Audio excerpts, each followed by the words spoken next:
Hello and welcome back, everybody. Pearl Jam have a new album.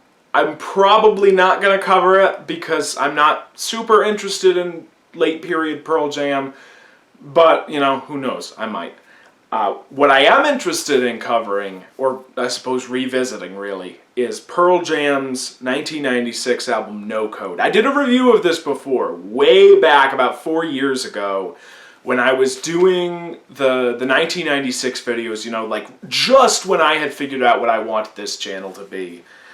And I don't think most of those reviews are very good. I think they can be entertaining videos sometimes, but they're not very good reviews, and I've wanted to sort of revisit a lot of them for a long time, and so that's exactly what I'm going to be doing today. It is a cold, rainy New England day, very, you know, perfect to be listening to some Seattle grunge. Well, sort of. At this point, this Pearl Jam is not really grunge anymore by the time you get to this album, because No Code is part 2 in what I like to call the duology of let's get rid of our fan base that Pearl Jam did. You know, Vitology in 94 and No Code in 96. And pretty much what they said, you know, we've gotten this audience, we got this audience from 10 and Versus.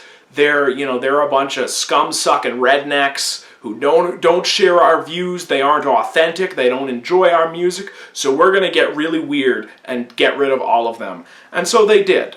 They also went to war with Ticketmaster at the height of Ticketmaster's reign of terror. I mean, Ticketmaster still is very powerful. In the 90s, I get the sense it was even more so. And so you know, they did. And, you know, there are no music videos for this album, so I can't even do the thing I normally do where I put some clips of the tracks right after I say the name of the album, you know.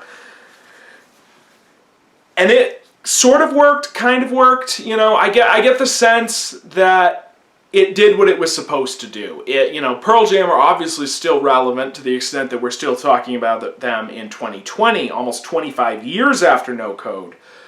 But I get the sense they're a lot happier in the little niche they managed to carve for themselves from Yield on up, you know.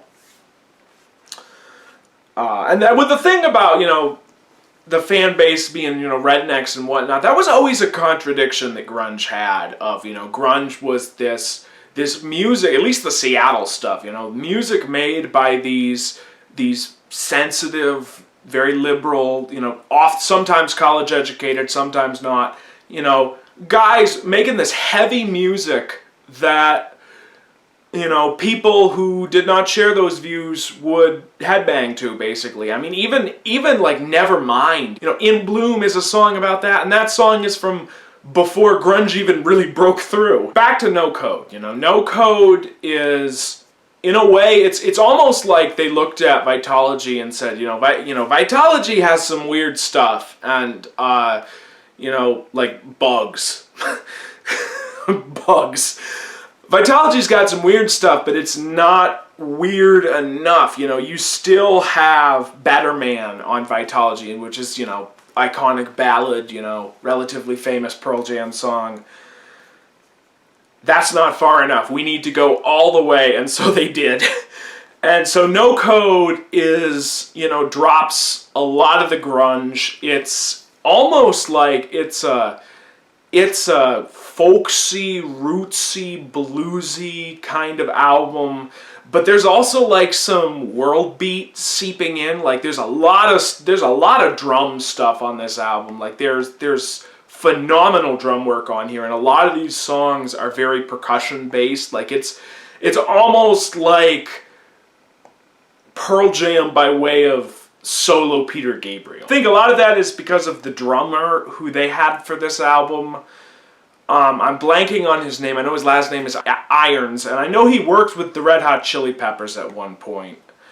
But yeah, that's something else I love about Pearl Jam is they allegedly fired their original drummer, the guy who was on 10.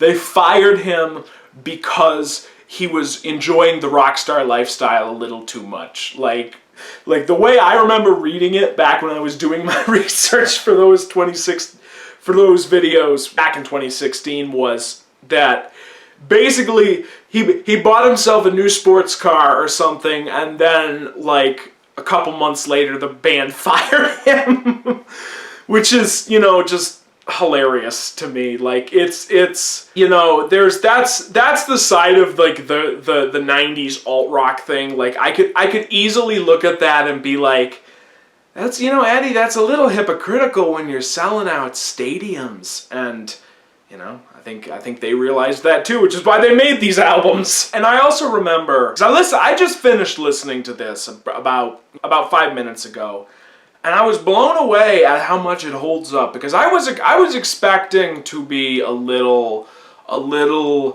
bored by it, maybe I was expecting to have liked Vitology more than this, because my thoughts and my opinions on music have changed a lot since I reviewed this the first time. But honestly, I was blown away because I like this more than I did when I originally reviewed it, because I think of the percussion, because the percussion is so intricate and so interesting, and there's so much.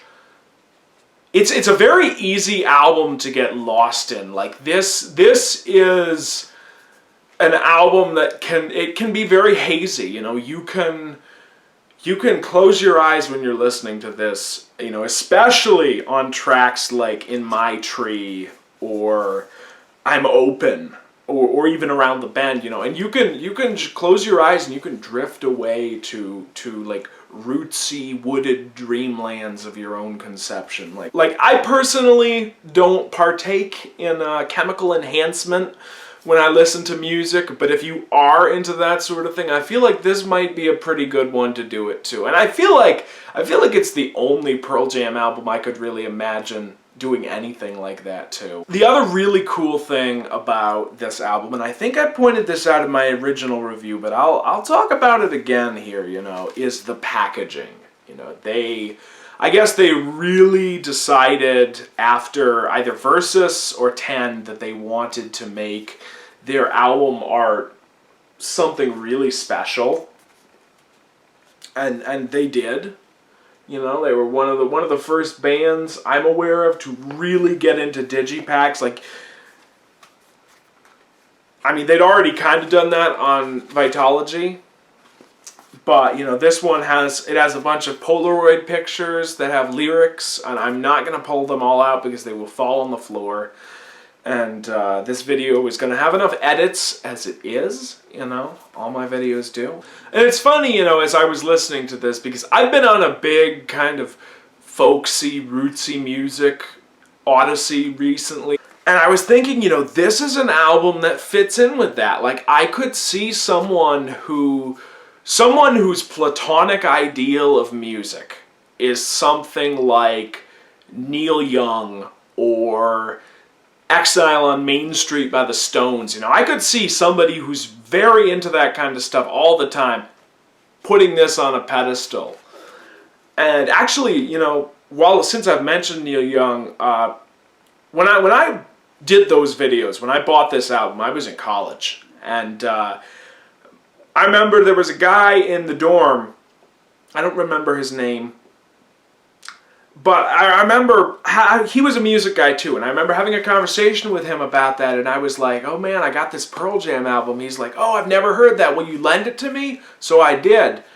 And when he gave it back to me, he said, I want to say he said something like, oh, it's really good, dude. It sounds like Neil Young.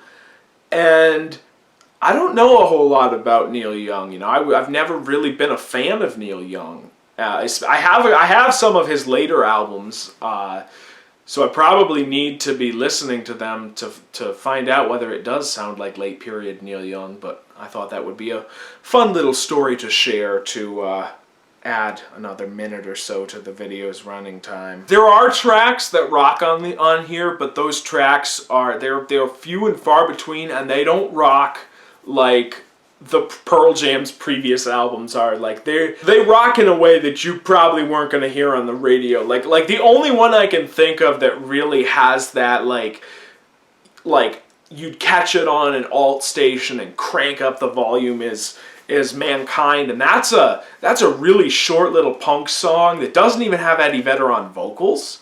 So you know, there's that. Standout tracks for me on here, definitely Hail Hail and Who You Are. I think it's Hail Hail. There's a lyric in there that I always remember where it's something to the effect of, "Are you woman enough to be my man?" Which I've always thought, you know, that's a clever line. In My Tree is probably my favorite track on the album. That has that great rhythmic sort of world beat percussion element going on there. Off He Goes I like, you know, Red Mosquito. Probably my favorite, in the same way that Bugs is kind of my favorite on Vitalogy, is I'm Open, which is like spoken word while the band makes trippy music, or at least trippy by Pearl Jam standards, trippy music in the background. And you know, I always forget that's not the closing track. Like when I think about this album, I think, oh yeah, I'm Open, what a phenomenal album closer. And then Round the Bend comes, and that just kind of takes the edge off. But I kind of like that, because it's almost like it deflates the album a bit, and it's like, no, we're not taking ourselves that seriously. Here's a cute little ballad type track to end the album.